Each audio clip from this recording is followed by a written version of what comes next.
နှစ်တိအခန်းကြီး3အငယ်14-15မှာတိမောသေကိုပေါလုကတမန်တရားမှာတည်နေပါတမန်တရားရဲ့ရလာတဲ့နှုတ်ကပတ်တော်မှာအယူဝါဒမှာဒီနှုတ်ကပတ်တော်ကနေလာတဲ့အထဲထဲမှာတည်နေပါဘာကြောင့်မို့လို့လဲ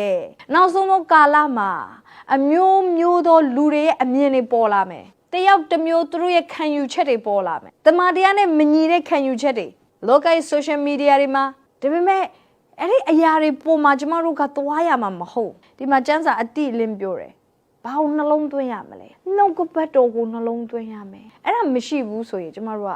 hypocrite ပဲဖြစ်ပါလူအမြင်မှာတော့အရန်ကောင်းတယ်လူတွေနဲ့တော့အဆင်ပြေတယ်လူအတိုင်းဝိုင်းရဲ့သတ်မှတ်ချက်တွေနဲ့တော့ကိုက်ညီတယ်ဒါပေမဲ့ဘုရားသခင်ရဲ့နှလုံးသားနဲ့တော့မကိုက်ညီတော့ဘုရားသခင်ရဲ့စံချိန်နဲ့တော့ကျမတို့ကမညီတော့ဘုရားသခင်ရဲ့နှလုံးသားနဲ့ဆန့်ကျင်ဖက်ဖြစ်တယ်ဒါမှမဟုတ်ဆန့်ကျင်ပါဒီနေ့သင်ဟာလျှို့ဝှက်တော်သူမဖြစ်ဖို့အတွက်ညှင်းဆန်